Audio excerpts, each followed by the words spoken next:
إن الحمد لله نحمده ونستعينه ونستغفره ونعوذ بالله من شرور أنفسنا ومن سيئات أعمالنا. من يهدي الله فلا مضل له ومن يضلله فلا هادي له، وأشهد أن لا إله إلا الله وحده لا شريك له، وأشهد أن محمدا عبده ورسوله. قال الله تعالى في الكتاب الحكيم: يا أيها الذين آمنوا اتقوا الله حق تقاته ولا تموتن إلا وأنتم مسلمون. يا أيها الذين آمنوا اتقوا الله وقولوا قولا سديدا يصلح لكم أعمالكم ويغفر لكم ذنوبكم ومن يطع الله ورسوله فقد فاز فوزا عظيما. وقال النبي صلى الله عليه وآله وسلم: إن أصدق الحديث كتاب الله وخير الهدي هدي محمد صلى الله عليه وآله وسلم وشر الأمور محدثاتها وكل محدثة بدعة وكل بدعة ضلالة وكل ضلالة في النار، أو كما قال النبي صلى الله عليه وآله وسلم. رب اشرح لي صدري ويسر لي امري واحلل عقدة من لساني يفقهوا قولي. ان الله وملائكته يصلون على النبي يا ايها الذين امنوا صلوا عليه وسلموا تسلیما. اللهم صل على محمد وعلى ال محمد وبارک وسلم. السلام علیکم ورحمۃ اللہ وبرکاتہ. ڈیئر ویورز، میں آپ کا ہوسٹ مظہر ایوب آپ کے شو اسلام ان ماڈرن ٹائم کے ساتھ ایک بار پھر آپ کے سامنے حاضر خدمت ہوں. اور انشاءاللہ آج ہم جس ٹاپک پہ بات کریں گے کہ جو انبیاء صلی اللہ علیہ وسلم کو جو معجزات عطا کیے گئے، قرآن اس زمین پہ آخری معجزہ ہے جو آخری رسول کو عطا کیا گیا. تو انشاءاللہ اس پہ بارے پہ ہم تھوڑا سا ایلیبریٹ کریں گے. سب سے پہلے تو اس بات کے سمجھنے کی ضرورت ہے کہ معجزہ اللہ اپنے نبیوں کو، اللہ نے معجزات اپنے مرسلین کو اور انبیاء کو معجزات اللہ نے کیوں عطا فرمائے؟ آبویسلی جب اللہ پاک نے 1,24,000 انبیاء صلی السلام کا سلسلہ زمین پہ انسانوں کی رشد و ہدایت کے لیے جاری کیا، انسانیت کے ساتھ ہی سیدنا آدم علیہ السلام کو اللہ نے کہا کہ اگر آپ جو ہے نا فَإِمَّا يَأْتِيَنَّكُم مِّنِّي هُدًى فَمَن تَبِعَ هُدَايَ فَلَا خَوْفٌ عَلَيْهِمْ وَلَا هُمْ يَحْزَنُونَ. انسانیت کو میسج دیا کہ اگر میری طرف سے تمہارے پاس کوئی ہدایت آئے اور اگر تم اسے فالو کرو گے تو پھر تم جو ہو ہرگز جو ہے نا نہ تم غمگین ہوگے، نہ تم پہ کوئی خوف طاری ہوگا. یعنی اللہ نے 2 پروانے جاری کیے کہ اگر تم اللہ کی اطاعت کرو گے، اللہ کی بتائی ہوئی ہدایات پہ چلو گے تو میں تمہیں خوف سے اور میں تمہیں جو ہے نا غم سے تمہیں نجات دے دوں گا، جو کہ سب سے مشکل کام ہے دنیا میں. انسان کسی بھی حال میں ہو، اچھے سے اچھے حال پہ بھی ہو، تو کوئی نہ کوئی خوف اور کوئی نہ کوئی غم اس پہ ضرور مسلط رہتا ہے. اللہ نے اپنے بندے کو، اپنے آدم علیہ السلام کو زمین پہ اس میسج کے ساتھ بھیجا کہ دیکھو کوئی بھی چیز جب تم اللہ کی ہدایت کو لے کے فالو کرو گے تو انشاءاللہ ان دونوں چیزوں سے اللہ تمہیں بری و ذمہ کر دے گا. اب سوال یہ ہے کہ آدم علیہ السلام دنیا میں تشریف لائے اور آدم علیہ السلام کے ساتھ انسان کی رشد و ہدایت کے لیے، کیونکہ آدم علیہ السلام کو ایک زندگی وقت گزارنا تھا زمین پہ، اور جس کے بارے میں اللہ نے کہا تھا فیہ مستقر و متاع الی حین، آپ ایک خاص ٹائم تک زمین پہ بسیں گے، ایک ریسٹرکٹڈ ٹائم کے اندر آپ کا وہاں پہ سٹے ہوگا زمین کے اندر، دنیا کے اندر. تو اللہ رب العزت نے اس کے بعد چونکہ آدم علیہ السلام کو دنیا سے واپس تشریف لے جانا تھا، گو کہ ان کی عمر بہت لمبی تھی، غالباً 1000 سال کے آس پاس، لیکن اس کے باوجود ایک دن واپس جانے کا تھا. لیکن انسانیت کا جو ان کی اولاد سے جو اولاد ان کے آگے بڑھ رہی تھی اور جو اولاد زمین پہ پھیل رہی تھی، اس کے لیے اللہ نے مختلف انبیاء صلی اللہ علیہ وسلم زمین پہ بھیجے، ہر جگہ بھیجے، تاکہ انسان کو اپنے اللہ کے ساتھ کنیکٹ کریں، اپنے خالق اور مالک کا پتہ بتائیں اور اپنی زندگی میں، دنیا میں اپنی زندگی کا پرپز آئیڈینٹیفائی کروائیں. اس پرپز کے لیے جب اللہ پاک نے انبیاء صلی اللہ علیہ وسلم کو دنیا میں بھیجا جو کہ تمام کے تمام انسان تھے، یعنی اللہ نے فرمایا ملک الرسول، اگر کوئی اور بات ہوتی تو وہ فرشتہ میں ڈائریکٹ بھیجتا، لیکن اللہ نے انسانوں میں سے زمین پر اللہ نے انسان بھیجے تاکہ وہ انسانوں کے ساتھ کوآرڈینیٹ کر سکیں، انٹریکٹ کر سکیں اور ایک عملی زندگی کو بتا سکیں. کیونکہ اگر ایک فرشتہ نیک اعمال کرتا جس کے پاس نفس نہیں تھا تو آج آپ اور میں یہ کہہ سکتے تھے کہ ہم تو انسان ہیں، ہمارے اندر تو کئی کمزوریاں ہیں، خامیاں ہیں، تو ہم کس طرح سے اس دین کو فالو کریں یا کسی بھی دین کو فالو کریں. تو اللہ نے اسی لیے انسان کو اللہ کا نبی بنا کے، انسانوں کو ہی نبی بنایا، انسانوں کو ہی اللہ نے جو ہے نا رسول بنایا اور انسان کی رشد و ہدایت کے لیے بھیجا. اب جب آدم علیہ السلام کے ساتھ اور انبیاء کا جیسے ذکر آتا ہے قرآن پاک میں، تو غالباً 28 اللہ میری کمی بیشی معاف فرمائے، تھوڑے سے انبیاء کا ذکر ہے. پرانی کتب کے اندر شاید چند اور انبیاء کا ذکر ہے، لیکن اوور آل اللہ نے جو 1,24,000 نبی یا رسول بھیجے، ان کو اللہ پاک نے جو ایک تو یہ کہ اپنا منتخب نمائندہ بنایا، جو تم ڈیوائن میسج کو دنیا میں انسانیت تک پھیلاؤ. اب سوال یہ ہے کہ ایک آدمی جو کمیونٹی میں رہتا ہے، ایک نیبر، اس کا ایک نیبرہڈ ہے، اور وہ ان سب کا کوئی نہ کوئی کام تھا. تمام انبیاء کچھ نہ کچھ اپنا کسب کرتے تھے. اور آل آف اے سڈن ایک انسان یہ دعویٰ کرے کہ میں جو ہوں، میں اللہ کی طرف سے، میرے پاس ڈیوائن وہی آتی ہے، میرے پاس اللہ کی طرف سے میسیجز آتے ہیں، تو اوبویسلی ہیومن سائیکی یہ ہے کہ ایک دم اس چیز کو ایکسیپٹ نہیں کرتی کہ ایک انسان جو ہمارے کل تک ہمارے گھر کے ساتھ رہتا تھا، وہ اپنے کام کاج کرتا تھا، آج وہ اپنے آپ کو اللہ کا نمائندہ کہہ رہا ہے. تو اس کے لیے اللہ پاک اس انسان کو ایک ایسا قوت عطا کرتے تھے، یعنی ڈیلیگیٹ کرتے تھے، امپاور کرتے تھے. وہ اس کی اپنی طاقت نہیں ہوتی تھی. جتنے معجزے انبیاء صلاۃ والسلام نے دنیا میں پیش کیے لوگوں کے سامنے، وہ خود اس پہ قادر نہیں تھے. وہ اللہ کی مہربانی کے ساتھ اللہ پاک نے ان کو وہ طاقت اور قوت اور وہ امپاورمنٹ دی جس سے انہوں نے معجزے پرفارم کیے. مختلف انبیاء صلاۃ والسلام نے مختلف معجزات کیے. نوح علیہ السلام کا واقعہ آپ جانتے ہیں. نوح علیہ السلام کو اللہ پاک نے وہ کشتی بنائی اور تمام انسانیت اس وقت ڈوب رہی تھی، اور اس کشتی پہ نوح علیہ السلام جو تھے، اللہ پاک نے ان کو ان کے ساتھ چند لوگ تھے، اور جو اللہ پاک نے جن کو بچانا تھا اس کشتی پہ سوار کرا دیا. اس کا ایک عجیب واقعہ نوح علیہ السلام کے بارے میں یہ بھی آتا ہے کہ جب نوح علیہ السلام ساری زندگی تبلیغ کر چکے، ساری زندگی لوگوں کو دعوت دے چکے اور ان کے ماننے والے نہیں تھے، تو انہوں نے جب یہ کشتی بنانی شروع کی تو کچھ لوگوں نے نوح علیہ السلام کو تانا دیا کہ اچھا اب تک تو آپ اللہ کے رسول تھے اور اب آپ نے بڑھئی کا کام شروع کر دیا. وہ کشتی جب بنا رہے تھے لکڑی سے، تو یہ انہوں نے تانا دیا نوح علیہ السلام کو کہ اب جو ہے وہ آپ کہنا نجارا، اب آپ جو ہے وہ بڑھئی کا کام آپ نے شروع کر دیا اللہ کا کام چھوڑ کے. لیکن نوح علیہ السلام کو اللہ نے خبر دے دی تھی کہ جو لوگ تیرے ساتھ اس کشتی میں سوار ہو جائیں گے وہ سارے کے سارے بچ جائیں گے، باقی لوگ جو ہیں وہ ڈوب جائیں گے. تو بہرحال یہ ایک معجزہ میں آپ سے بیان کر رہا ہوں، نوح علیہ السلام کا معجزہ. ابراہیم علیہ السلام کا معجزہ کہ ان کو آگ میں جب ڈالا گیا. کئی معجزات ہیں، ایک معجزہ یہ کہ آگ میں ڈالا گیا تو اللہ نے کہا یا نار کونی بردن و سلاما ابراہیم.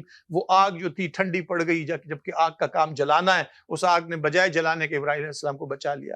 اس کے بعد ہم جاتے ہیں، ہم دیکھتے ہیں جو ہماری نالج میں جو معجزات ہیں قرآن میں جو بیان کیے گئے ہیں. موسیٰ علیہ السلام کا معجزہ جس پہ اللہ نے موسیٰ کو کہا وکلم اللہ موسیٰ تکلیما، کہ میں جو ہوں میں آپ کو کلام کا، کنورزیشن کا، کمیونیکیشن کا میں آپ کے ساتھ میں وہ رکھوں گا. یہ ایک معجزہ تھا. اس سے پہلے میرے ذہن سے نکل گیا اسماعیل علیہ السلام پہ جب چھری پھیری گئی تو وہ چھری نے کام نہیں کیا، اس کی جگہ اللہ نے ایک جو ہے نا وہ ایک رام، ایک دمبا جو ہے آسمان جنتوں سے بھیجا، اور وہ ان کی قربانی کا ایک معجزہ تھا. اس طرح آپ آگے بڑھتے ہیں تو داؤد علیہ السلام جن کے ہاتھ میں لوہا پگھل جایا کرتا تھا، اور ان کے جب وہ زبور کی تلاوت کرتے تھے تو سب آس پاس کی چیزیں جھوما کرتی تھی ان کی تلاوت کو سن کے. لوہا ان کے ہاتھ میں پگھل جایا کرتا تھا. میں جلد اس لیے بیان کر رہا ہوں تاکہ آپ کو پتہ چلے کہ اللہ نے جو معجزات انبیاء کو دیے وہ کیوں دیے.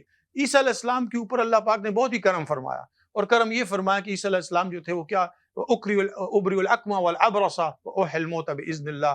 وہ کوڑی جو لیپرسی جو ہے اس کا علاج کر دیتے تھے اس زمانے میں، اور ابھی تک بعض اوقات لیپرسی کے جو علاج نہیں ہے وہ ان کا معجزہ تھا. وہ احی الموت باذن اللہ، یہاں تک کہ کبھی مردے کو بھی زندہ کر دیتے تھے.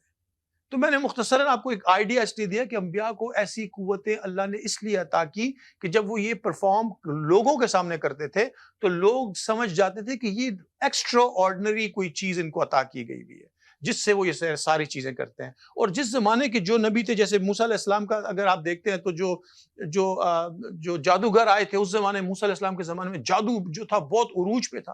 لوگ بہت یعنی ایکسٹرا آرڈنری میجک کے اوپر کام کرتے تھے. تو اللہ نے موسیٰ علیہ السلام کو جو معجزات دیے تھے اس میں انہی کے فیلڈ میں آ کے جو ہے نا، ان کو جب موسیٰ علیہ السلام نے اپنا عصا پھینکا اور وہ اژدہا بنا تو سارے جادو والے سانپ کھا گیا، کیونکہ جادو نظر کا دھوکہ تھا، اور موسیٰ علیہ السلام کا بنایا ہوا جو اللہ کی طرف سے جو عطا کردہ معجزہ تھا، اژدہا جو بنا تھا، اس میں اللہ کی طرف سچی طاقت تھی.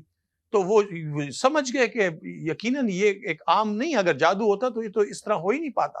تو اللہ نے جس زمانے میں جو چیز اس زمانے میں زیادہ تھی اس طرح کے معجزات عطا فرمائے. عیسیٰ علیہ السلام کو اللہ پاک نے جب یہ کوڑیوں کا، اس زمانے میں کوڑی اور برس اور یہ بیماریاں عام تھی، تو حکمت اپنی بہت عروج پہ تھی. تو عیسیٰ علیہ السلام کو اللہ نے اس وقت کے حساب سے سب سے زبردست جو چیز تھی اس میں اللہ نے اسپیشلائز کروایا کہ تم کیونکہ ظاہری بات ہے اگر میرے ڈومین میں اگر ایک چیز چل رہی ہے اور میں اب وہ مجھے زیادہ، جیسے آج کل کمپیوٹر کا دور ہے، اب آج کے دور میں کوئی آپ ایک انوویشن ایسی کرتے ہیں کمپیوٹر میں تو بجلی یعنی آگ کی طرح، جنگل کی آگ کی طرح پھیل جائے گی، بیکاز لوگ انڈرسٹینڈ کریں گے کہ اس وقت جو جتنا بھی آئی ٹی کا سسٹم ہے وہ کہاں کھڑا ہے. ایک دم اگر کوئی ایک ایکسٹرا آرڈنری چیز پرفارم کرتا ہے تو ڈیفینیٹلی اس کے پاس کوئی ایکسٹرا طاقت ہے یا اس کے پاس ایکسٹرا علم ہے. تو یہ تمہید میں اس لیے آپ کے سامنے باندھ رہا ہوں کہ ہر زمانے میں اللہ نے نبیوں کو اپنے اپنے حساب سے معجزات عطا فرمائے. جو چیز اس وقت کے ڈومین میں ہائی ہوتی تھی اللہ اسی طرح کا معجزہ عطا کرتا تھا، وہ پرفارم کرتے تھے لوگوں کے سامنے. اس معجزے کو لوگ اس بات کی اس کو دلیل مانتے تھے کہ آپ ڈیفینیٹلی اللہ کی طرف سے ہیں اور ان کی تائید کرتے تھے. لیکن ہر معجزہ جو اللہ نے 1,24,000 پیغمبروں کو عطا فرمایا ادر دین رسول اللہ صلی اللہ علیہ وسلم، وہ سارے معجزات ایک وقت میں ہو جاتے تھے اور ایک واقعہ بن کے ختم ہو جاتے تھے. آج بھی ان معجزات کا اگر ہم ایمان رکھتے ہیں تو صرف اس لیے کہ قرآن نے ہمیں بتایا وہ معجزات، ہم اس پہ اس لیے ایمان رکھتے ہیں کہ ان تمام انبیاء صلی السلام کو اور مرسلین کو اللہ نے یہ معجزات عطا فرمائے. لیکن اگر آپ ان واقعوں کو یعنی ایک اوور آل اس میں دیکھیں تو ایک واقعہ ہے جو گزر گیا تاریخ کے اندر، اور اب اس کا ہمارے پاس کوئی ایویڈنس نہیں ہے اس چیز کی. ایمان رکھنا قرآن کی وجہ سے وہ ہمارے ذمے ہے، لیکن ایویڈنس نہیں ہے. تو اس کا مطلب ہے کہ جب وہ پرفارم ہو رہا ہوتا تھا تو وہ معجزہ ہوتا تھا، جب وہ معجزہ پرفارم ہو چکتا تھا تو ایک واقعہ بن جاتا تھا.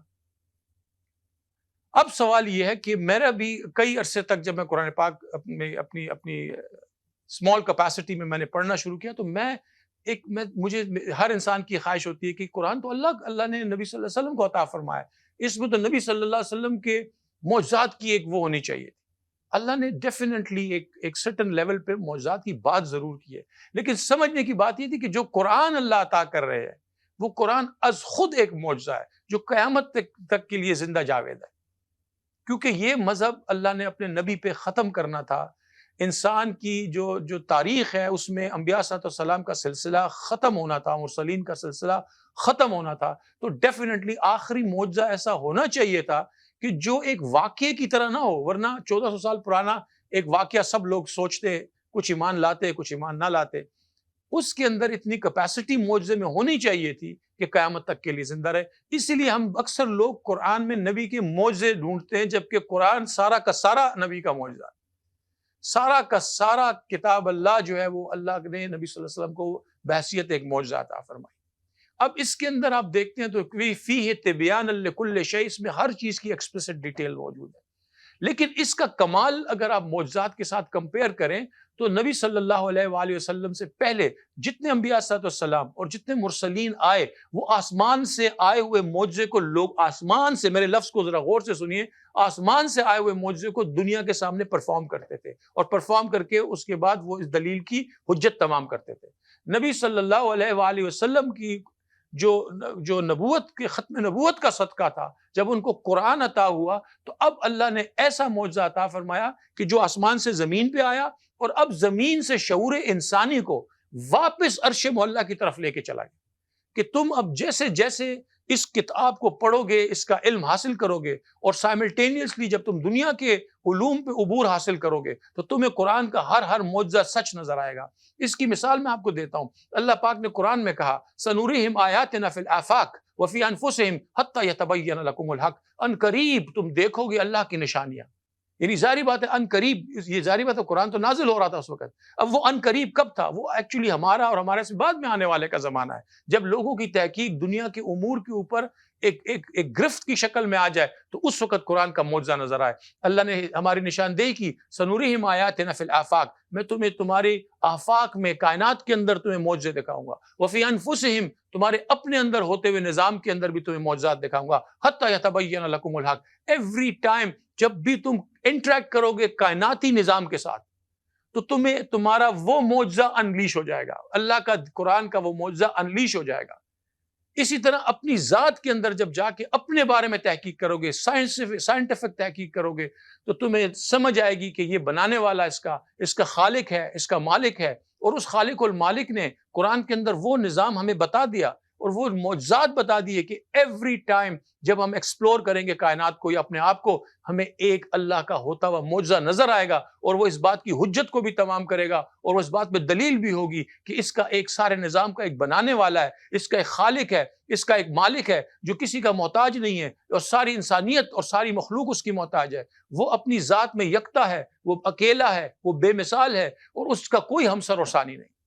یہ معجزہ اللہ نے قرآن پاک کا اللہ کے نبی کو عطا فرمایا، اور اللہ پاک نے نشانیاں، کیونکہ اللہ نے کہیں انسان کو کمپیل نہیں کیا کہ تم زبردستی مسلمان ہو جاؤ۔ اللہ نے کہا ہے انسان کے نظام کے اندر ایک ایسی چیز موجود ہے کہ جب بھی وہ ایسی کوئی بھی فنومینا کو دیکھتا ہے تو وہ اس سے امپریس ہوتا ہے، وہ اس سے جو ہے نا، وہ اس کو لگتا ہے کہ کوئی ایسی چیز ہے جو میرے ہاتھ سے باہر ہے۔ تو اللہ نے کہا ان فی خلق السماوات والارض، اے انسان دیکھ تخلیق انسان میں، خلق السماوات والارض، زمین اور آسمان کے تخلیق میں، واختلاف اللیل والنہار، راتوں اور دن کے آنے جانے میں، لآیات لأولی الالباب، اس کے اندر کھلی نشانیاں ہیں عقل والوں کے لیے، الذین یذکرون اللہ قیاما وقعودا وعلی جنوبہم، جو لوگ چلتے پھرتے اللہ کو یاد کرتے ہیں، وہ کیا یتفکرون فی خلق السماوات والارض، اور زمین اور آسمان کے نظام کی اوپر وہ غور و فکر کرتے ہیں۔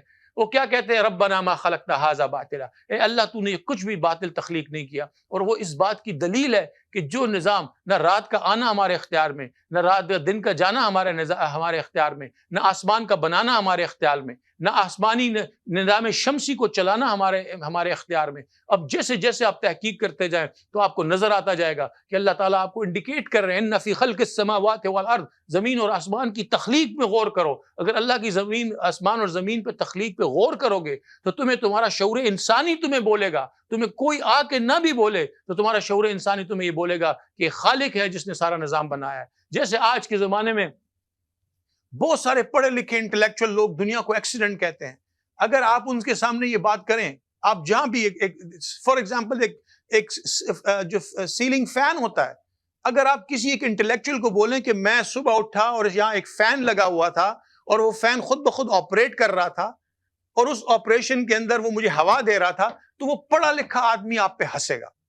یعنی پڑھے لکھے کو تو چھوڑ دیں، ایک عام فہم انسان بھی اگر آپ یہ بولیں کہ میں صبح اٹھا، اوپر تھوڑی سی چھت ٹوٹی، اس میں سے ایک پنکھا نکلا ہوا تھا، وہ ہوا دے رہا تھا، میں صبح اٹھا ایک طرف ایک کرسی خود بخود پڑی ہوئی تھی، میں خود صبح اٹھا، یعنی کوئی بھی ایک معمولی سی چیز جو ہماری زندگی میں نظر آتی ہے، اگر آپ کسی عام انسان کو بھی بولے تو وہ آپ سے بولے گا کہ یہ ناممکن ہے، اور وہ آپ کو، اگر آپ اس پہ انسسٹ کریں گے تو وہ آپ پہ ہنسے گا اور آپ کی عقل پہ شک کرے گا۔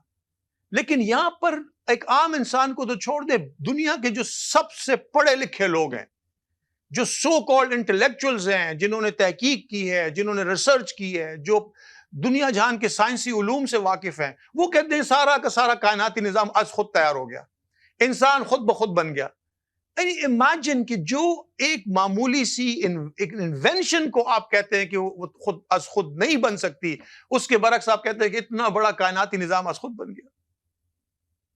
آسمان اور اللہ نے جو ہمیں انڈیکیشن دے رہے ہیں کہ سارا کا سارا نظام شمسی، یہ نظام، یہ ستاروں کا نظام، یہ جو ہے آپ کا دریاؤں کا نظام، اللہ پاک ہم سے افلا ينظرون الى الابل كيف خلقت، یہ دیکھو جو میں نے تمہارے لیے اونٹ بنائے ریگستان میں دوڑتے ہوئے، ان میں نشانی ہے، وَإِلَى السَّمَاءِ كَيْفَ رُفِعَتْ، آسمان تمہارے سروں پہ اٹھائے جن کو تم چھت کی طرح دیکھتے ہو، تمہارے وَإِلَى الْجِبَالِ كَيْفَ نُصِبَتْ، یہ پہاڑ کیسے ٹھوکے زمین کے اندر، وَإِلَى الْأَرْضِ كَيْفَ سُطِحَتْ، یہ زمین کیسے ایک لینڈسکیپ کی طرح بچھائی۔ کیا تم یہ لینڈسکیپ بچھا سکتے تھے؟ اس طرح کا کوئی چیز کوئی انسان بنا سکتا تھا؟ کیا یہ پہاڑ جو ٹھوکے گئے ہیں ہیوج، ہم چھوٹا سا ایک پتھر نہیں اٹھا سکتے، چھوٹا سا بوجھ نہیں اٹھا سکتے، اتنے بڑے پہاڑ کیلوں کی طرح زمین پہ ٹھوک دیے گئے۔ آسمانوں کو اللہ نے ہمارے سروں پہ اٹھا دیا۔ وہ اللہ پاک فرماتے ہیں کہ الذی خلق سبع سماوات طباقا هل ترى من فطور فرجع البصر فيرجع البصر، اللہ کہتے ہیں کہ میں نے جو تمہارے سر پہ 7 آسمان بنائے، اس پہ نگاہ اٹھا کے دیکھو، اور تم اپنی نگاہ اٹھا کے دیکھو کہ هل ترى من فطور، تم کیا اس میں کوئی کمی پاتے ہو، کوئی خامی پاتے ہو؟ بغیر ستونوں کے تمہارے سر پہ کھڑے کر دیے۔ اور اللہ نے ہمیں یہ یاد دہانی کرائی کہ دیکھو تمہاری جتنی تحقیق اللہ کی کائنات پہ کرو گے، ہر دفعہ نبی کا معجزہ قرآن وہاں پہ تمہیں فٹ ہوتا نظر آئے گا، ہر جگہ وہ چیز انلیش ہوگی۔ یا معشر الجن والانس، اے جن اور انسان، ان استطعتم، کیا تم اتنی طاقت رکھتے ہو، ان تنفذوا من اقطار السماوات والارض، کہ زمین اور آسمان کے کروں سے باہر نکل جاؤ، فنفذ، کوشش کرو، نکل دیکھو، لا تنفذون الا بسلطان، تم نہیں نکل پاؤ گے بیکاز تمہیں ایک چیز نے جو روک رکھا ہے وہ صرف اللہ کے حکم کی تابع ہے۔ تو دوستو، آپ کو اور مجھے جو بات عقلی طور پہ، یعنی ہمیں اللہ کے کائنات کو سمجھنے کے لیے عقل کو استعمال میں لانا ہوگا، اور ایمان کو دل میں اتارنے کے لیے دل کو استعمال کرنا ہوگا۔ جب عقل اور دل دونوں ایک جگہ آ جائیں گے تو ایمان کی کیفیت وہاں پہ انسان کے اندر پیدا ہو جاتی ہے، اور جب ایمان پیدا ہو جاتا ہے تو ایمان کے ساتھ اچھے اعمال انسان سے سرزد ہوتے ہیں، بیکاز ایمان ایک ایسا تناور، ایک بیس ہے، ایک بنیاد ہے ایک بلڈنگ کی۔ مثال کے طور پہ کہتا ہوں، اگر ایک بلڈنگ ہے اور بہت خوبصورت بلڈنگ ہے اور اس کی بنیاد کمزور ہے تو وہ خوبصورت بلڈنگ اپنی جگہ قائم نہیں رہ سکے گی۔ ایک بہت تناور درخت ہے جس کی روٹس جو ہیں وہ خراب ہو چکی ہوئی ہیں، تو ایک تناور درخت نہ پھل دے گا نہ قائم رہ سکے گا۔ ایمان بالکل اسی طرح سے اللہ کے نظام کے اندر بنیادی چیز ہے۔ اگر میرا ایمان اللہ پہ ہوگا مکمل تو پھر میرے سے اچھے اعمال ہوں گے اور مجھ سے اچھی چیزیں سرزد ہوں گی۔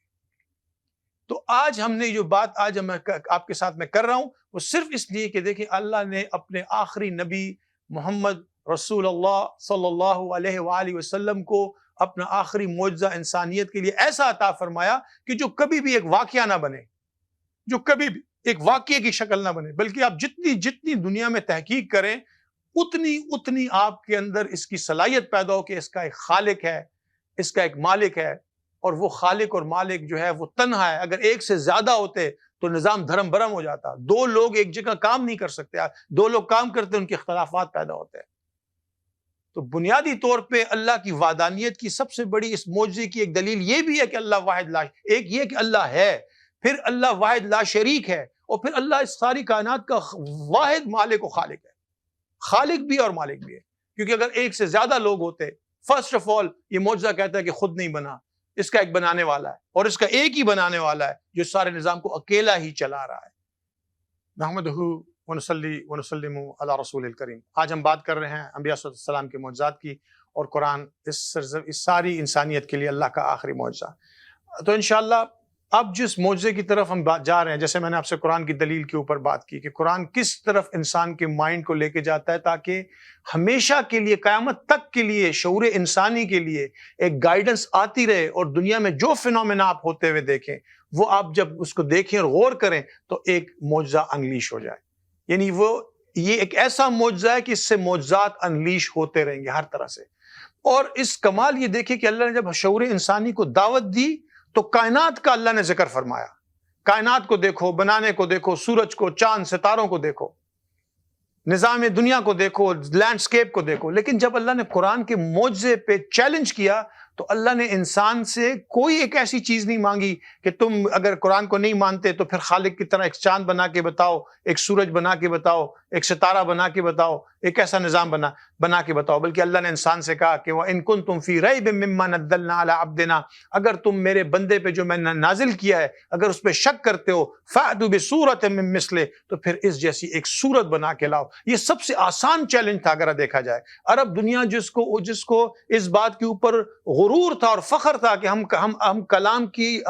کلام پہ ہماری مکمل عبور ہے، ان لوگوں کو اللہ نے چیلنج میں یہ نہیں کہا کہ تم جو آسمان سے معجزات لے کے آؤ یا میری جیسی ایک زمین بنا کے بتاؤ، بلکہ اللہ نے کہا کہ ان کنتم، اگر تم ریب شک کرتے ہو، مما رزقنا علی عبدنا، جو میں نے اپنے بندے پہ نازل کیا ہے، تو پھر فاتوا بسورۃ من مثلہ، ایک سورت تو بنا کے بتاؤ۔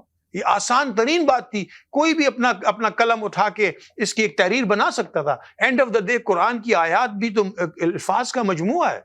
وہ یہ ہو سکتا تھا کہ اتنے انٹلیکچوئل جو جن کا ادب پہ جو تھا عبور تھا، انٹلیکچوئلس تھے وہ لوگ، اور ان کو اپنے اس پہ فخر تھا، لیکن آپ دیکھیں 1400 سال سے وہ یہ نہیں کر سکے۔ اور اس بات کی دلیل ہے کہ فَإِن لَمْ تَفْعَلُوا، اب آپ باڈی لینگویج دیکھیے اس کلام کی۔ ہم تو الحمدللہ مانتے ہیں کہ ہمارے اللہ نے لکھا ہے، یہ ہمارے بھیجا ہے قرآن پاک، لیکن اگر جو لوگ نہیں بھی مانتے وہ اس باڈی لینگویج کو ضرور دیکھیں کہ وَإِن لَمْ تَفْعَلُوا۔ اچھا، پھر اس سے پہلے کیا کہا کہ وَإِن كُنتُمْ فِي رَيْبٍ مِّمَّا نَزَّلْنَا عَلَىٰ عَبْدِنَا فَأْتُوا بِسُورَةٍ مِّن مِّثْلِهِ، اگر تم اس پہ شک کرتے ہو تو ایک سورت بنا کے لا کے دکھاؤ، ایک سورت بنا کے لاؤ۔ ایک جگہ ایک آیت بنا کے بھی بولا، فَأْتُوا بِسُورَةٍ مِّن مِّثْلِهِ فَادْعُوا شُهَدَاءَكُمْ، اپنے سارے ایسوسیٹس اینڈ اپنے ڈیپوٹیز اور اسسٹنٹ اور گائیڈز اور مینٹور سب کو جمع کر لو، یعنی جس کو اللہ کے سوا، من دون اللہ، ایک اللہ کے سوا جس کو چاہتے ہو جمع کر لو اس کے بنانے میں۔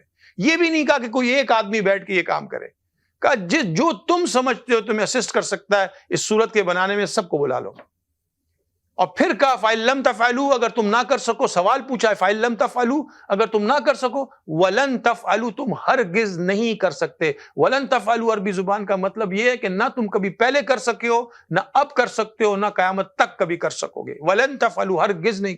یہ باڈی لینگویج جو کلام کا مالک ہے، یہ صرف وہی کہہ سکتا ہے.